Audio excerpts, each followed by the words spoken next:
వచ్చిన వారు కళ్ళు మూసుకున్నట్లయితే ప్రార్థన చేసుకుందాం. ప్రేమ కలిగిన మా తండ్రి, ఇప్పటి వరకు తండ్రి కొన్ని తండ్రి విలువైన సంగతులు తండ్రి మేము విన్నాం తండ్రి. మరికొన్ని మాటలు మేము నేర్చుకుంటుండగా సమయోచితమైన జ్ఞానమును నాకును చెప్పబడుతున్న ప్రతి మాటను కూడా అర్థం చేసుకునే జ్ఞానాన్ని మా అందరికీ కూడా దయచేయమని క్రీస్తునామని ప్రార్థన అడిగి వేడుకుంటున్నాం తండ్రి, ఆమేన్. కూడి వచ్చిన దేవుని పిల్లలందరికీ కూడా యేసుక్రీస్తు నామమున వందనాలు తెలియజేసుకుంటున్నానండి. ఇప్పటి వరకు కూడా కొన్ని విలువైన సంగతులు మనం విన్నాం. ఏంటి మనం ఏమన్నాం? ఇప్పుడు దాకా ఏమన్నామండి?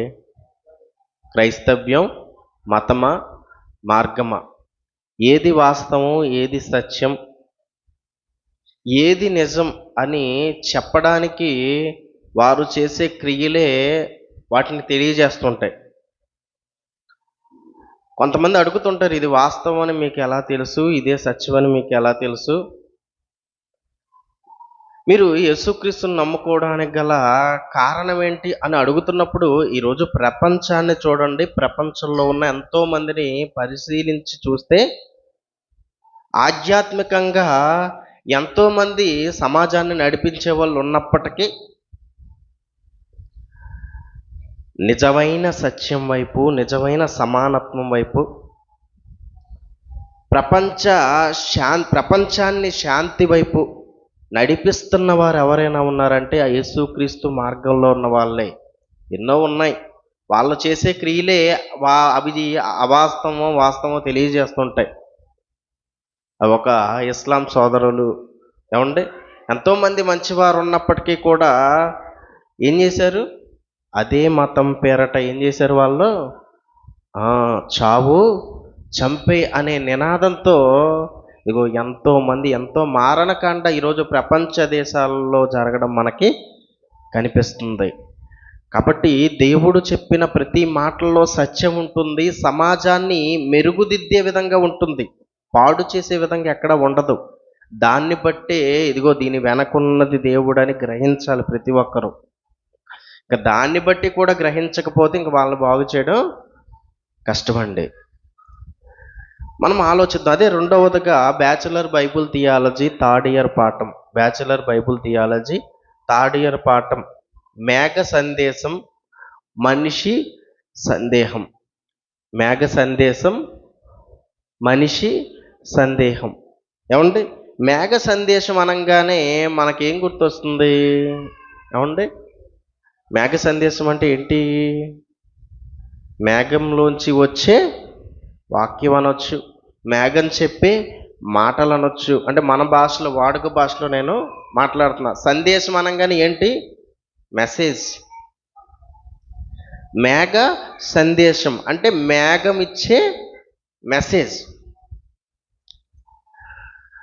మనిషి సందేహం, మనిషికుండే సందేహం. ఎన్నో ప్రశ్నలు మనిషికి, ఈ భూమి మీద ఉన్న మనిషికి ఎన్నో ప్రశ్నలు. ఈ మేఘ సందేశం గురించి మనకు ఎక్కువగా కొన్ని సినిమాలలో మనం వింటుంటాం, అప్పుడప్పుడు కొన్ని పాటల్లో మనం వింటుంటాం. అలాగే మరికొన్ని సందర్భాలలో వార్తల్లో మనం వింటుంటాం. ఏమంటే బైబిల్లో దేవుడు మన కోసం రాయించిన ఎన్నో మాటలు, అలాగే Bible open university India international వారు పాఠాలుగా రూపుదిద్దిన ఎన్నో పాఠాలు, వీటి ద్వారా ప్రతి ఒక్కరూ కూడా విశ్వాస జీవితంలో వృద్ధి చెందాలి. ఇదిగో ఇంకా ఈ యొక్క సమాజానికి తెలియని సంగతులు తెలియజేస్తూ ఇదిగో అజ్ఞానంలో ఉన్న మనిషిని దేవుని వైపు తిప్పడానికి అవసరమైన ప్రతి ఒక్క మాటలు బైబిల్ గ్రంథంలో మనం వారం వారం నేర్చుకుంటున్న పాఠాలలో మనకి కనిపిస్తుంటాయి. వీటిని మనం జాగ్రత్తగా వింటేనే వీటి గురించి మనం తెలుసుకోగలం. ముందుగా విన్నారు మతమా మార్గమా. నిజంగా ఆ పాఠం కరెక్ట్గా విని నేర్చుకుని ఎవరు ఏ సందర్భాల్లో అడిగినా చెప్పే స్థితిలో ఉంటే ఖచ్చితంగా ఏది వాస్తవం మనం తెలియజేయగలుగుతామండి. ఇది వాస్తవం అని తెలియజేసే పాఠం అండి క్రైస్తవ్యం మతమా మార్గమా. ఈ ప్రపంచానికి ఇదిగో దీని వెనకున్న సత్యాన్ని, వాస్తవాన్ని తెలియజేసేది. అలాగే ఈ పాఠం కూడా దీని వెనకున్న దేవుని సందేశాన్ని, దేవుడు చెప్పిన ఎన్నో మాటల్ని తెలియజేసేది ఇది మనకి కనిపిస్తుంది.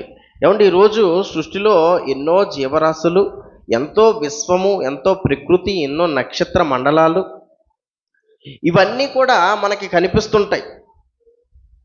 వీటన్నిటిలో ప్రతి ఒక్క దాని నుంచి మనిషి నేర్చుకునే పాఠం ఉంటుందా? ఉంటుంది. ఒక చెట్టును చూసి నేర్చుకునే పాఠం ఉంటుంది, ఒక పక్షిని చూసి నేర్చుకునే పాఠం ఉంటుంది, ఒక జంతువుని, ఈ భూమి మీద కనిపిస్తున్న ఏదో ఒక జంతువుని కూడా చూసి మనం నేర్చుకోవాల్సిన పాఠం ఉంటుంది.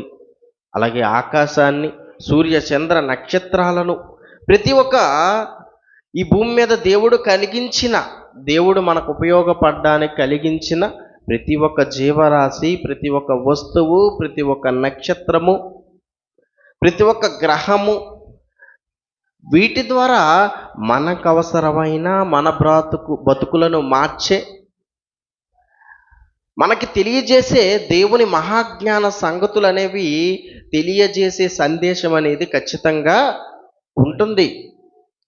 కానీ మనిషి గ్రహించకపోవడం వల్ల, దాని గురించి ఆలోచించకపోవడం వల్ల పట్టించుకోడు. కానీ ప్రతి ఒక్క ఈ సృష్టిలో ఉన్న ప్రతి ఒక్కటి కూడా మనిషికి ఏదో ఒక సందేశాన్ని తెలియజేస్తూనే ఉంటుంది. అలాగే ఈరోజు మనం మాట్లాడుకోపోయేది ఏంటంటే మేఘ సందేశం. అవునా? పక్షి గురించి మనం విన్నాం. పక్షి నేర్పే జ్ఞానం గురించి పక్షిరాజు నేర్పుతున్న యవ్వన గుణపాఠం అని ఒక సందేశం విన్నాం. అలాగే ఒక కాకి గురించి విన్నాం, ఒక కాకి పావురం గురించి మనం విన్నాం. వాటి ద్వారా నేర్చుకోవాల్సిన సందేశం గురించి మనం విన్నాం. అది ఈ సమాజానికి నేర్పించే బోధ, జ్ఞానం గురించి మనం ఎన్నో సందర్భాల్లో విన్నాం. అలాగే మేఘం ఏం నేర్పిస్తుంది? మేఘ సందేశం అంటున్నాడు అంటే దాన్ని చూసి, ఒక మేఘాన్ని చూసి మనము తెలుసుకోవాల్సింది, మనము నేర్చుకోవాల్సింది ఏముంది? మనకున్న ఏ ప్రశ్నకు అది సమాధానాన్ని చెప్తుంది దాని యొక్క సందేశం ద్వారా. సందేహంలో ఉన్న మనిషికి ఏ సందేశాన్ని మేఘం ఇస్తుంది అన్న విషయం గురించి ఈరోజు మనం ఆలోచించాలి. నిజంగా మొదటగా రోమాపత్రిక 1వ అధ్యాయము 19-20 వచనాల్లో ఎన్నో సందర్భాల్లో మనం చదువుకున్న మాటే. రోమీలకు రాసిన పత్రిక 1వ అధ్యాయము 19-20 వచనాలు. ఎందుకనగా దేవుని గూర్చి తెలియశక్యమైనదేదో అది వారి మధ్య విసిదమై ఉన్నది, దేవుడు అది వారికి విసిదపరిచెను. ఇదిగో ఈ ప్రపంచానికి దేవుడు ఏది అవసరమో, ఏది తెలియజేయాలో, మానవ సమాజాన్ని మెరుగుపరచడానికి, బాగు చేయడానికి, నానాటికి మనిషి బ్రతుకుని ఇదిగో పరలోకమందున్న కన్న తండ్రి దగ్గరికి చేర్చడానికి అవసరమైన ప్రతి ఒక్క సంగతి కూడా ఏం చేశాడు తెలుసా? ఆయన తెలియజేసేస్తున్నాడంట. దేని ద్వారా? అది చెప్తున్నాడు. ఆయన అదృశ్య లక్షణాలు అనగా ఆయన నిత్యశక్తియు, దైవత్వమును, జగదుత్పత్తి మొదలుకొని సృష్టింపబడిన వస్తువులను ఆలోచించుట వలన తేటపడుచున్నవి గనుక. చాలండి. ఆయన అదృశ్య లక్షణాలు అన్నీ తెలియజేసేసాను అంటున్నాడు. ఏంటి, ఎలా తెలియజేశాడు అనగానే ఏం చెప్తున్నాడండి ఆయన? ఆయన అదృశ్య లక్షణాలు అనగా నిత్యశక్తియు, దైవత్వమును, జగదుత్పత్తి మొదలుకొని సృష్టింపబడిన వస్తువులు. మన కళ్ళ ముందు, మన కంటికి కనిపిస్తున్న వస్తువులు ఏవైనా ఉన్నాయి అంటే ఇదిగో ఈ సృష్టిలో తయారు చేయబడిన ప్రతి ఒక్క వస్తువు కూడా ఏం తెలియజేస్తుంది అంటే ఆయన లక్షణాలు, ఆయన గుణాలు, ఆయనకున్న స్వభావాన్ని ఇదిగో ఈ సృష్టి అంతా కూడా తెలియజేస్తుంది. మనిషి భూమి మీదకు వచ్చిన తర్వాత సృష్టిని అనుభవించడం నేర్చుకున్నాడు, కానీ కొత్తవి కనిపెడుతున్నాడు, కానీ అనుభవించడం నేర్చుకుంటున్నాడు. కొత్త పదార్థాలు కనిపెడుతున్నాడు, కొత్త రకపు ఆహారాలు కనిపెడుతున్నాడు, కొత్త కొత్త వస్తువులు ఇదిగో ఈ భూమిలో దేవుడు పెట్టినవన్నీ కూడా బయటికి తీస్తున్నాడు. కొద్ది కాలం వెనక్కి వెళ్తే మనకు పెట్రోల్ డీజిల్ గురించి తెలియదు. అవునా? కొద్ది కాలం వెనక్కి వెళ్తే పెట్రోల్ డీజిల్ గురించి పెద్దగా తెలియదు. మరీ కొద్ది కాలం వెనక్కి వెళ్తే సిమెంటు, కాంక్రీట్ వీటి గురించి కూడా తెలీదు. అంటే ప్రారంభ కాలానికి వెళ్తే తెలియని ఎన్నో సంగతులు మనిషి కాలానికి అనుగుణంగా ఏం చేస్తున్నాడు, తెలుసుకుంటున్నాడు. ఎక్కడి నుంచి తెలుసుకుంటున్నాడు? ఎక్కడున్నాయి అవన్నీ? ఆలోచించండి, ఎక్కడున్నాయి? ప్రకృతిలోనే ఉన్నాయి. ప్రకృతిలోనే ఉన్నాయి. ప్రకృతిలో ఉన్నవి తెలుసుకుంటున్నాడు, కనిపెడుతున్నాడు. ఎన్నో జీవరాశుల్ని కనిపెట్టాడు.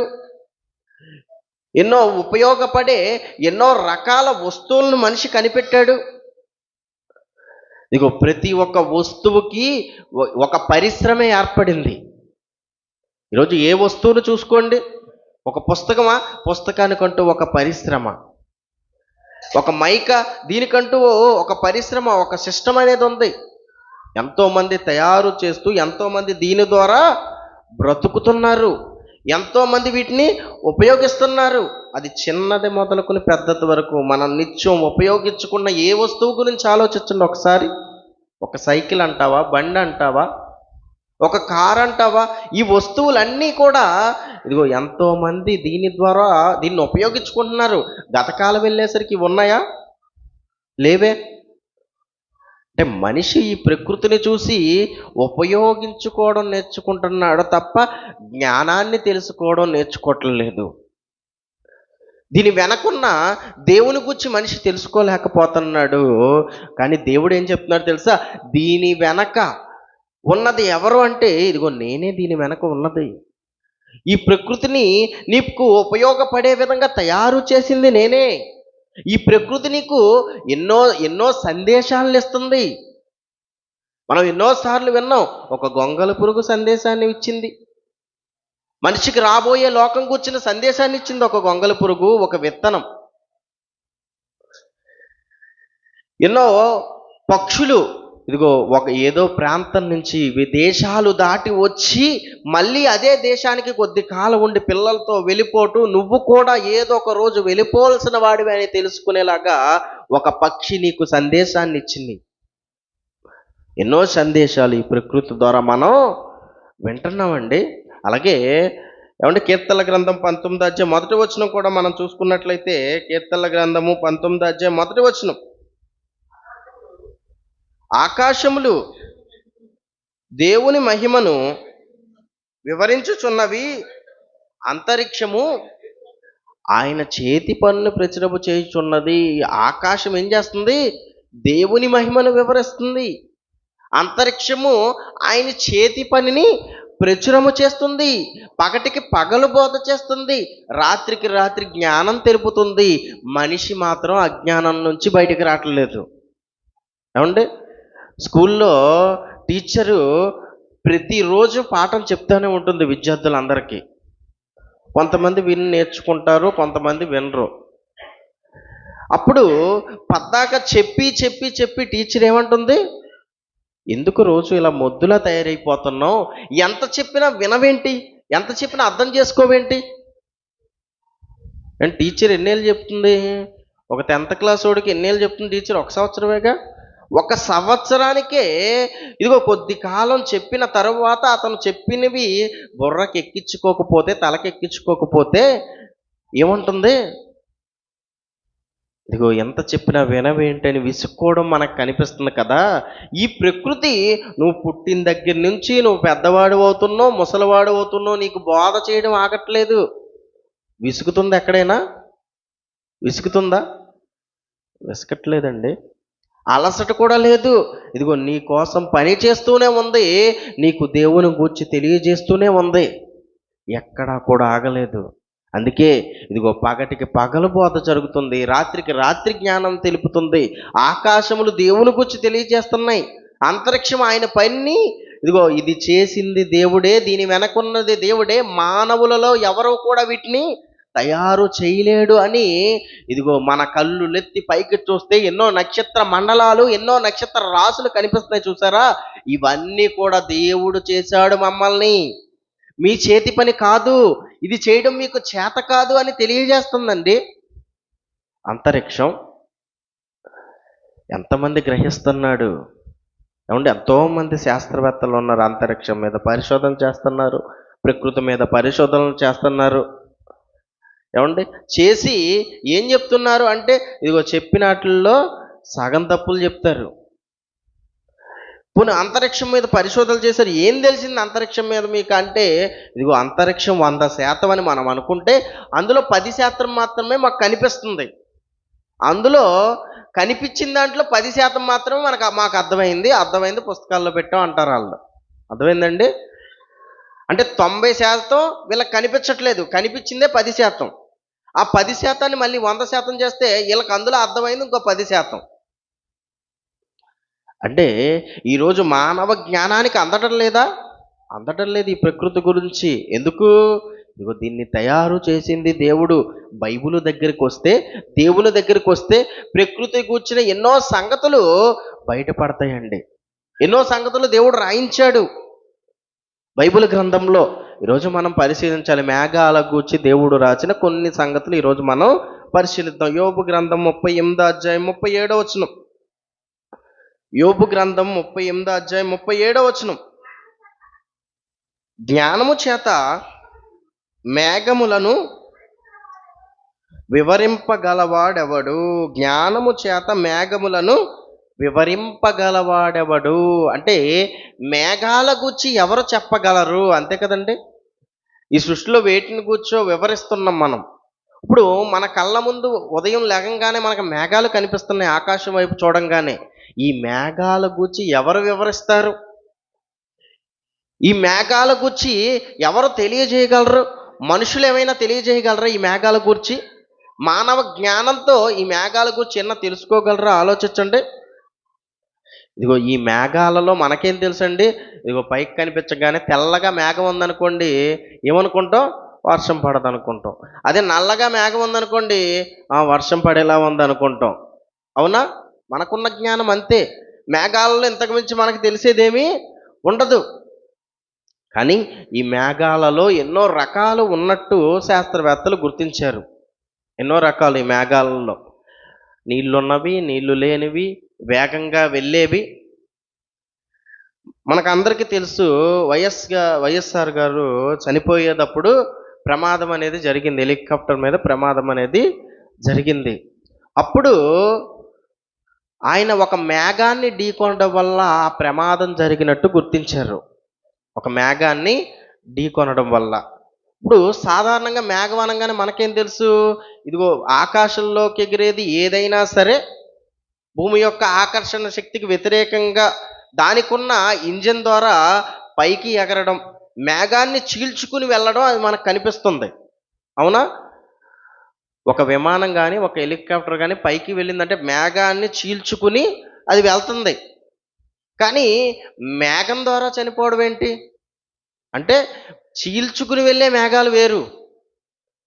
కొన్ని మేఘాలు వస్తే చీల్చుకోవడానికి కూడా ఏమీ ఉండవు. ప్రమాదకరమైన మేఘాలు కూడా ఉన్నట్టు కొంతమంది గుర్తించడం అనేది జరిగిందండి ఈ యొక్క మేఘాలలో. అదే చెప్తున్నాడు యెషయా గ్రంథం 19వ అధ్యాయము 1వ వచనం. వేగముగా వెళ్ళే మేఘమని ఈరోజు ప్రపంచంలో ఇంకో ఏదో శాస్త్రనామములు చాలామంది పెట్టారు దానికి. మామూలుగా తెలుగులో మాట్లాడుకుంటే వేగముగా వెళ్ళే మేఘం, అది ఎప్పుడులాగా వర్షం కురిసే మేఘం వేరు, నీళ్లు లేని మేఘం వేరు. ఎందుకంటే ఈ మేఘాల వేరియేషన్ కూడా మనకు కొంతవరకు తెలియాలి. దాని గురించి బైబిల్లో కూడా రాయిస్తున్నారు. ఎందుకంటే ఈరోజు మనం బయట చెప్తున్నారు, ఇది వేగముగా వెళ్ళే మేఘం అనేది ఉంటుంది. 19వ అధ్యాయం 1వ వచనం. యెషయా గ్రంథం 19వ అధ్యాయం 1వ వచనం. యెహోవా వేగము గల మేఘము ఎక్కి ఐగుప్తునకు వచ్చుచున్నాడు. చాలండి. ఏంటంట అంటే మేఘాలు అనగానే మనకేం తెలుస్తుంది? చాలా నిదానంగా కదలడం మనకు కనిపిస్తుంది. మేఘాలు అనగానే ఆకాశం వైపు చూస్తే కదలడం తెలుస్తుందా? సాధారణంగా చాలా నిదానించి చూస్తే వాటి యొక్క కదలికలు నీకు అర్థమవుతాయి. మామూలుగా ఇలా చూస్తే అది కదులుతుందని నువ్వు అనుకో. కానీ వేగము గల మేఘం ఉంటుంది అని బైబిల్ గ్రంథం తెలియజేసింది. ఈరోజు శాస్త్రవేత్తలు కూడా వేగముగా వెళ్ళే మేఘం ఉంటుంది. ఆ మేఘము గనక ఏ ఒక్క వాహనానికి, ఆకాశంలో తిరిగే ఒక హెలికాప్టర్ కానీ విమానానికి కానీ అడ్డొస్తే ప్రమాదాలు అనేవి జరుగుతాయి అని ఈరోజు శాస్త్రవేత్తలు ఇదిగో ఆ సందర్భం జరిగిన తర్వాత కనిపెట్టి చెప్పడం అనేది మనకి తెలుస్తుంది. ఏంటంటే మేఘాల్లో ఇన్ని రకాలు ఉన్నాయా అంటే ఉన్నాయి. అలాగే ఇదే వైఎస్ఆర్ గారు పరిపాలనలో ఉన్న కాలంలో మేఘమదనం అనేది చేశారు. అవునా? ఎందుకోసం? వర్షాలు బాగా పడాలని మేఘమదనం అనేది చేశారు. వర్షం పడే మేఘాలకి చేయవలసింది కాస్త ఈ మేఘాలలో మరి రకాలు ఉంటాయని తెలియదుగా. శాస్త్ర ప్రపంచం ఎంత అభివృద్ధి చెందలేదు, అంత అభివృద్ధి చెందలేదు. ఈ రోజు అభివృద్ధి చెందినంత ఆ రోజు కొంతవరకు అభివృద్ధి చెందలేదు. ఏదైనా జరిగిపోయిన తర్వాత దానివల్ల వచ్చే నష్టం అనేది మనిషికి ఎందుకు జరిగింది, ఇది వేరు అది వేరు అని తెలుసుకున్నాడు. కానీ ఆ రోజున్న కాలంలో కూడా ఇదిగో మేఘాలు నీళ్లు తీసుకెళ్లే మేఘాలు కాకుండా వేరే మేఘాలలో మేఘమదనం చేయడం అనేది జరిగింది. దానివల్ల ఈ మేఘాలు వెళ్ళి వేరే మేఘాలకి ఆ యొక్క ఇన్ఫెక్షన్ పెట్టడం వల్ల వర్షం కురిసే మేఘాలు కూడా కురవకుండా మొత్తం వర్షం అనేది ఆగిపోవడం అనేది ఆ కాలంలో జరిగింది. అంటే నీళ్లు లేని మేఘాలు ఉంటాయి, అలాగే నీళ్లు ఉన్న మేఘాలు కూడా ఉంటాయి. ఇప్పుడు మనం ఆలోచించాలి, ఈ భూమి ఆకర్షణ శక్తితో ఉంది. న్యూటన్ గారి థియరీ ఒకటి చెప్పారు. ఏంటది? యాపిల్ పండు భూమి మీద పడితే దేవుని థియరీయే తీసుకుని ఆయన థియరీగా ఏం చెప్పాడు? యాపిల్ పండు పైకేస్తే భూమి మీద పడుతుంది. అవునా? భూమి మీద పడుతుంది. నీళ్లు ఒక డొక్కుతో తీసుకుని పైకేస్తే ఎక్కడ పడతాయి? అవునా? భూమి మీద పడతాయా? భూమి మీద పడాల్సిందే. కానీ ఆకాశంలో మేఘాలలో ఉన్న నీళ్లు భూమి మీద పడుతున్నాయా? ఆలోచించండి. ఓ డొక్కుడు ఉంటాయి, అందులో ఓ డొక్కుడు ఉంటాయి నీళ్లు. సౌదీ అరేబియా అనుకుంటా రీసెంట్గా వర్షం పడింది, అక్కడే కదండి. ఏమండి? ఎడారి ప్రాంతాల్లో వర్షం కురిసింది. ఓ డొక్కుడు పడ్డాయా? ఆలోచించండి. ఎన్ని? ఆ సంవత్సరం అంతా కూడా పడినా అంత వర్షం పడదంట. 1-2 రోజుల్లో పడిన వర్షం ఆ సంవత్సరం అంతా కష్టపడినా అంత వర్షం పడలేదంట ఎప్పుడు కూడా. అలాంటి వర్షం పడింది, మొత్తం మునిగిపోయి కార్లు గీర్లు అన్నీ కొట్టుకుపోవడం మనం మొన్నే వార్తల్లో చూసాం. అంటే ఆకాశం మీద మనకు కనిపిస్తున్న ఆకాశంలో ఉన్న మేఘాలలో ఎంత నీరుంది? ఎవరండి ఉంచారు? ఇది దేవుని జ్ఞానం కాదా? దీని వెనకున్న దేవుని సందేశాన్ని అది తెలియజేయడం లేదా? నువ్వు ఉంచు, ఒక నీటి చొక్కను ఉంచు ఆకాశంలో. అప్పుడప్పుడు మెజిషియన్స్ మ్యాజిక్ చేస్తూ ఉంటారు. ఏదన్నా వస్తువుని ఆల్రెడీ పట్టుకుంటారు, కానీ పట్టుకోనట్టు మన కనికట్టు చేసి ఇదిగో ఇలా చూపిస్తుంటాడు. మధ్యలో ఒక బాల్నో ఏదో పెట్టి ఇలా చూపిస్తుంటాడు, ఇదిగో నేనేం పట్టుకోవట్లేదు, ఇది ఇలాగే ఉందని. అప్పుడు ఏమనుకుంటాం మనం? వింతగా మనం అనుకుంటాం. అవునా? కానీ దానికి పైన దారం ఉంటుంది, కింద దారం ఉంటుంది, అది మనకు కనిపించదు అంతే. కానీ దేవుడు అలా చేయలేదు. ఏ ఆధారం లేదు మేఘాలకు కూడా. ఆయన మాటే ఆధారం. వాటిలో ఉన్న నీటికి ఆయన మాటే ఆధారం. ఆయన జ్ఞానం ద్వారా కలుగు చేశాడు వాటిని. శాస్త్రవేత్తలు దాని గురించి కూడా ఏదో కారణం చెప్పారులేండి. ఇదిగో ఇంత శాతం మేఘంలో ఇంత నీరు ఉంటుంది, అందుకే మేఘాలు తేలిగ్గా ఉండడం వల్ల దానికన్నా తక్కువ బరువే అది మోయడం వల్ల తక్కువ నీటి శాతమే మోయడం వల్ల అది ఆకాశంలో ఉందని శాస్త్రవేత్తలు కూడా అంచనా వేసి చెప్పారు. మరి ఆలోచించండి, ఇది దేవుని జ్ఞానం కాదా?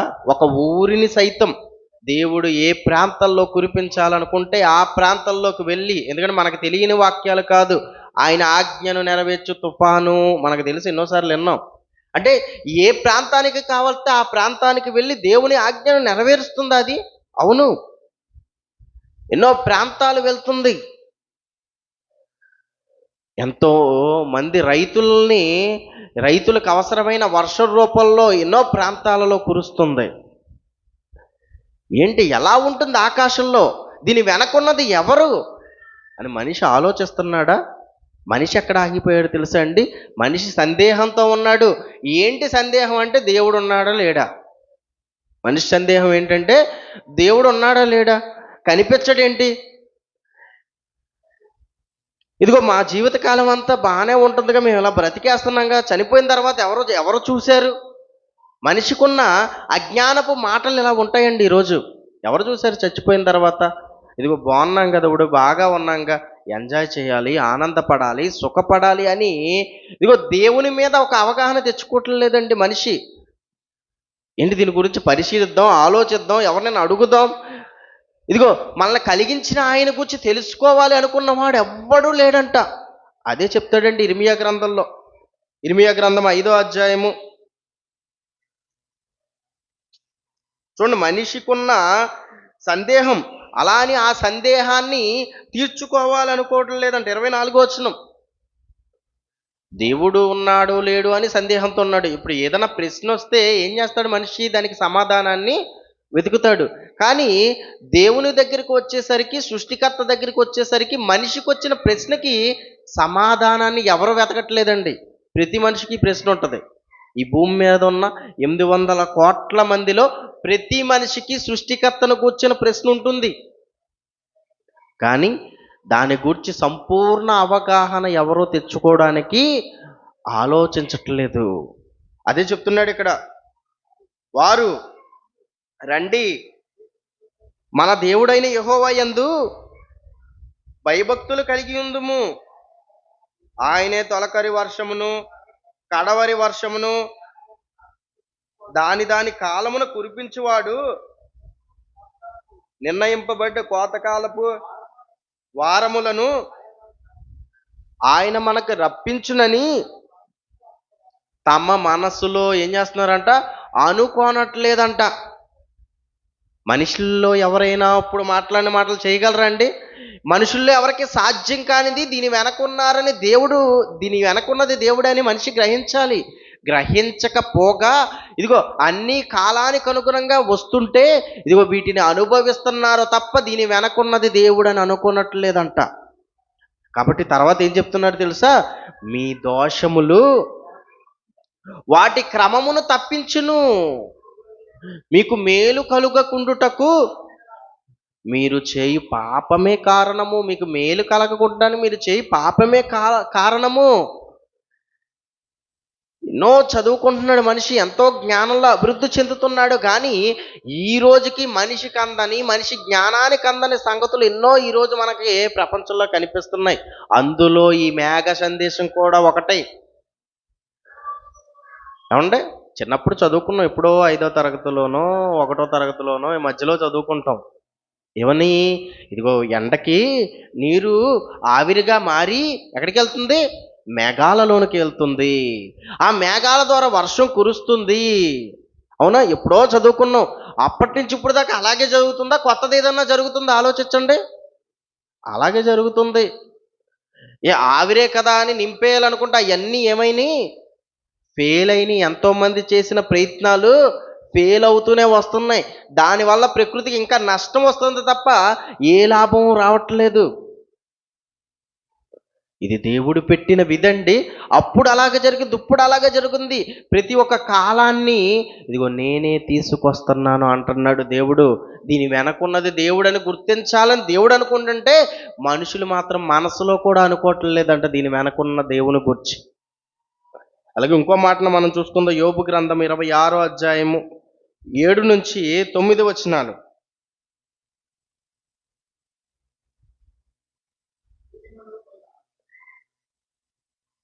శూన్యమండలం పైన ఉత్తర దిక్కుననున్న ఆకాశ విశాలమున ఆయన పరిచెను. శూన్యము పైన భూమిని వేలాడ చేసెను. వాటి కింద మేఘములు చినిగిపోకుండా ఆయన తన మేఘములలో నీళ్లను బంధించెను. దాని మీద మేఘమును వ్యాపింపజేసి ఆయన సింహాసనపు కాంతిని మరుగుపరిచెను. చాలండి. ఇప్పుడు ఇక్కడ ఇంకొక సందర్భం మనకు కనిపిస్తుంది. మేఘాల ద్వారా ఏం మరుగుపరిచాడంట? దేవుని యొక్క సింహాసనపు కాంతిని మరుగుపరిచాడు. ఏం కనిపిస్తుంది? దేవుని సింహాసనపు కాంతి దేని ద్వారా మరుగుపడింది? మేఘాల ద్వారా. ఈ మేఘాలు ఏ మేఘాలండి? ఆలోచించండి. మన కంటికి కనిపించే మేఘాల ద్వారా దేవుని సింహాసనం మరుగుపడుతుందా? అవకాశం ఉంటుందా? ఉండదండి.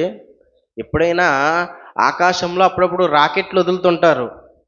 రాకెట్లు వదులుతున్నప్పుడు మేఘాలలోంచి కూడా అది కనిపిస్తుంది మనకి.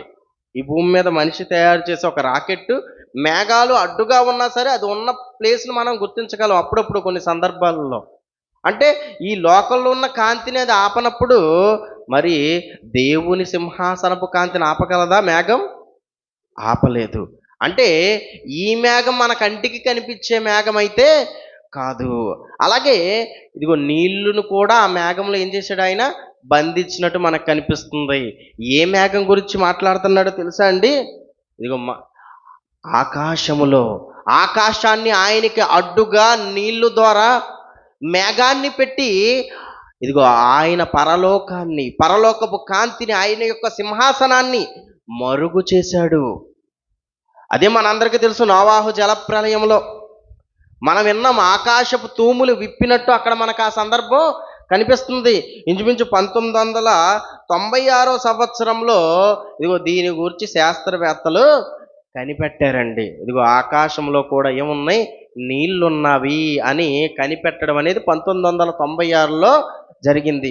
అలాగే యేసుక్రీస్తు వెళ్ళేటప్పుడు అపోస్తలుల కార్యంలో 1వ అధ్యాయం 9వ వచనంలో కూడా యేసుక్రీస్తు వెళ్ళే సందర్భం అక్కడ మనకి కనిపిస్తుంది. యేసుక్రీస్తు వారు పరలోకానికి ఆరోహణమయ్యే సందర్భం మనకు అక్కడ కనిపిస్తుంది. అక్కడ కూడా ఏ సందర్భం రాయబడి ఉంటుందంటే మేఘాన్ని గురించి రాయబడి ఉంటుంది. అది కూడా మనం చూసుకుందాం. అపోస్తలుల కార్యములు 1వ అధ్యాయము 9వ వచనం. ఈ మాటలు చెప్పి వారు చూచుచుండగా ఆయన ఆరోహణమాయెను. అప్పుడు వారి కన్నులకు కనబడకుండా ఒక మేఘము ఆయన్ను కొనిపోయెను. ఏమండి? చాలండి. ఒక మేఘము ఆయనను కొనిపోయెను. ఇప్పుడు ఆయన ఈ యొక్క సృష్టిని దాటి వెళ్ళాలి, ఈ యొక్క ఆకాశాన్ని దాటి వెళ్ళాలి అంటే ఈ మేఘంతో కుదురుతుందా? ఈ మేఘంతో జరగదు. మరి ఏ మేఘం రావాలి? ఇదిగో అంతరిక్షంలో ఆయన ఉంచాడు కదా, నీళ్లతో మేఘం నీళ్ళని ఈ భూమి మీద పడకుండా మేఘాలతో అడ్డేశాను అన్నాడు కదా, ఆ మేఘం యేసుక్రీస్తు వారిని తీసుకెళ్ళినట్టు, అలాగే ఆయన తిరిగి వచ్చినప్పుడు కూడా మేఘం వచ్చినట్టు, అలాగే మనం పరలోకం వెళ్ళే సందర్భంలో కూడా ఏమండి ఇదిగో మేఘాల ద్వారానే మనము కూడా వెళ్తున్నట్టు బైబిల్ గ్రంథంలో మనకి కొన్ని సందర్భాలు మనకి కనిపిస్తాయి. అయితే ఇక్కడ మనం ఆలోచించవలసిన విషయం ఏంటంటే ఇదిగో మేఘము ఇస్తున్న సందేశం ఏంటి అని మనం ఆలోచించగానే ఇందాక మనం చెప్పుకున్నాం కదా, ప్రారంభం నుంచి ఇప్పటి వరకు వర్షాలు ఈ భూమి మీద కురుస్తున్నాయి, వాటిలో ఏ మార్పు లేదు, అవి కాలానికి అనుగుణంగా అలా జరుగుతూనే ఉన్నాయి. ఇది దేవుడు పెట్టిన విధిగా మనకు కనిపిస్తుంది. అంతేకాక ఎన్నో ప్రాంతాలలో తుఫాన్లు, ఎన్నో ప్రాంతాలలో వర్షాలు కురుస్తున్నాయి. అంటే ప్రారంభం నుంచి దేవుడు చెప్పిన పనిని చేస్తూ ఒక అద్భుతంగా, ఒక ఆశ్చర్య కార్యంగా ఈ యొక్క మేఘం అనేది మనకు కనిపిస్తుంది. అంతే కదండి, గాల్లో నీరు ఉండడం అనేది ఆశ్చర్యమా కాదా? దేవుడు మనిషికి తెలియజేస్తున్న ఆయన యొక్క జ్ఞానం, ఇది చేసింది నేనే అని ఆయన తెలియజేస్తుంది ఇది. అలాగే ఇంకొక మాటని మనం చూసుకుందాం. కీర్తనల గ్రంథము 135 అధ్యాయము 17 వచనం. కీర్తనల గ్రంథము 135 అధ్యాయం 17 వచనం.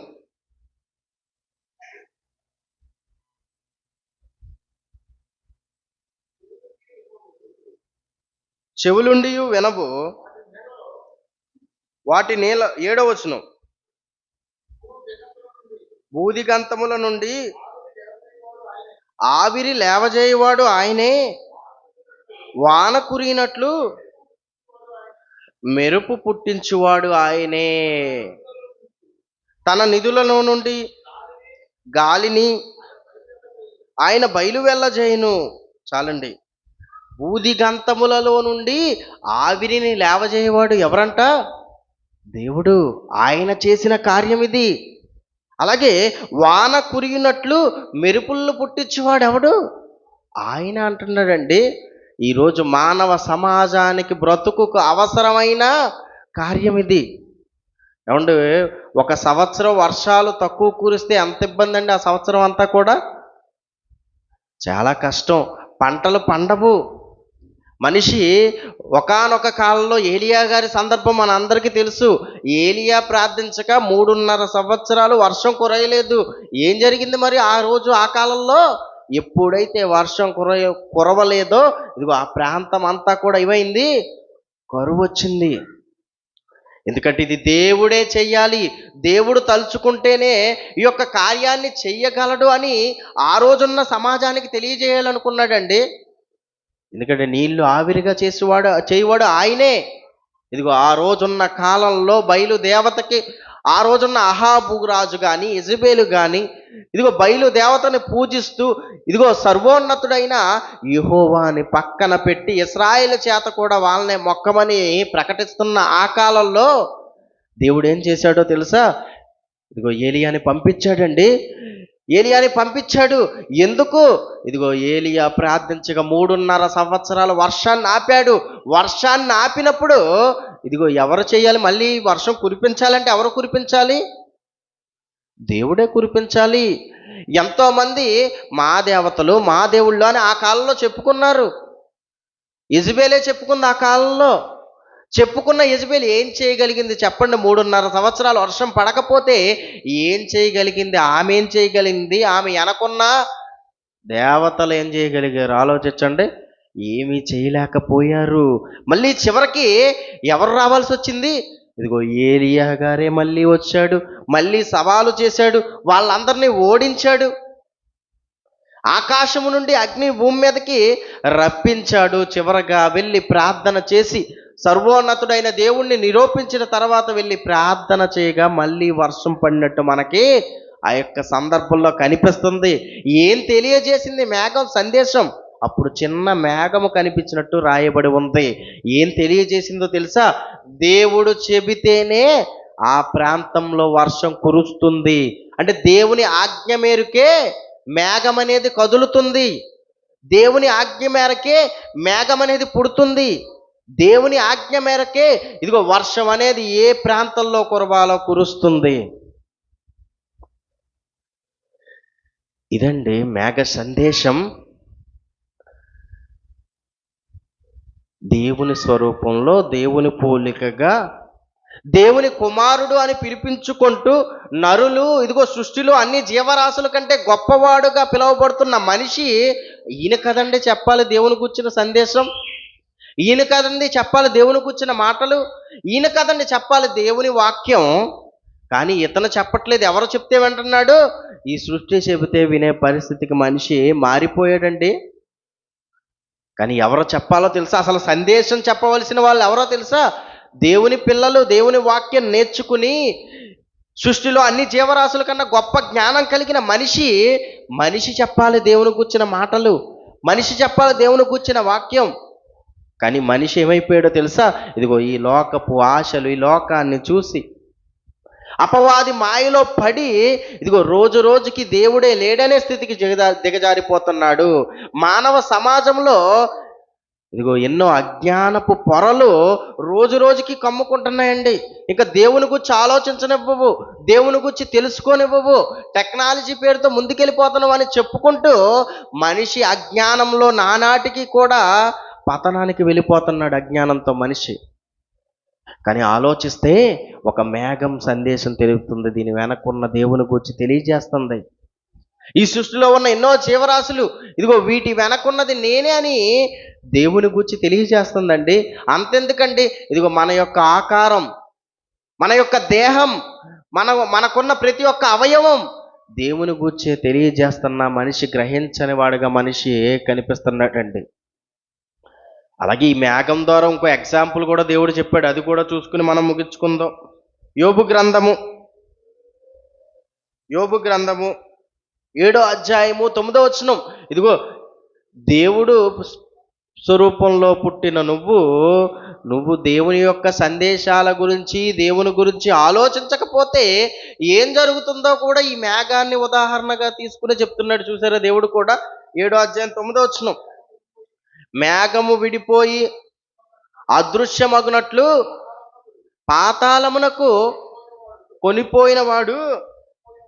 దిగిపోయినవాడు మరి ఎప్పుడునూ రాడు, పాతాళానికి వెళ్ళిపోతే ఈ మేఘాన్ని ఉపయోగించి చెప్తున్నాడు. ఇదిగో మేఘము విడిపోయి అదృశ్యమైపోతుంది, కనిపించదు. ఎన్ని సందేశాలు తెలియజేస్తుందో చూసారండి మేఘం. ఇదిగో గాలిలో నీటి నుంచి ఒక అద్భుతాన్ని తెలియజేస్తుంది. ప్రతి ఒక్క ప్రాంతంలో వర్షం కురిపిస్తూ దేవుని ఆజ్ఞను నెరవేరుస్తుంది. అంతేకాక నీకు ఒక ఉదాహరణ తెలియజేస్తుంది. మేఘము విడిపోయి ఎలాగైతే అదృశ్యమవుతుందో, నువ్వు ఎప్పుడైతే కన్ను మూస్తావో, నువ్వు ఎప్పుడైతే కన్ను మూసిన మరుక్షణం ఈ భూమి మీద నువ్వు కనిపించవింకా, పాతాళానికి వెళ్ళిపోతావు. నువ్వు నీతిమంతుడు అయితే పర్లేదు, మరి అనీతిమంతుడు అయితే ఏంటి పరిస్థితి? నరకానికి వెళ్ళిపోవాల్సిన పరిస్థితి వస్తుంది. కన్ను మూసిన తర్వాత ఎంతో మంది కాలగర్భంలో కలిసిపోవడం మన కళ్ళతోనే చూస్తున్నాం. అవునా? ఎన్నిసార్లు చూడలేదు మనం? ఎంతమందిని చూడలేదు? ఎంతో మందిని కళ్ళతో చూస్తున్నాం.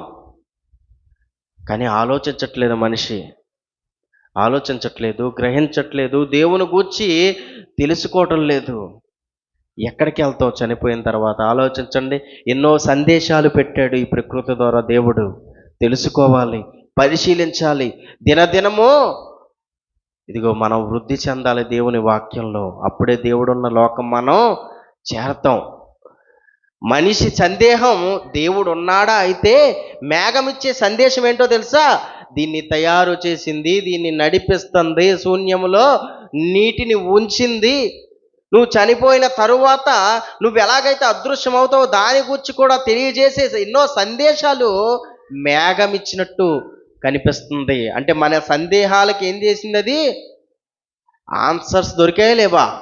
దొరికాయండి. కానీ మనిషి ఆలోచిస్తే ప్రతి సందేహానికి బైబిల్లో ఆన్సర్ అనేది మనకి కనిపిస్తుంది. కళ్ళు మూసుకొని ప్రార్థన చేసుకుందాం. ప్రేమ కలిగిన మా తండ్రి, ఇప్పటి వరకు తండ్రి కొన్ని తండ్రి విలువైన సంగతులు తండ్రి మేము విన్నాం తండ్రి. విని వదిలేసేవారిగా కాక విన్న ప్రతి మాటను గూర్చి మేమందరం ఆలోచించేలా సహాయం చేయమని క్రీస్తునామమున ఈ ప్రార్థన అడిగి వేడుకుంటున్నాం తండ్రి. ఆమేన్.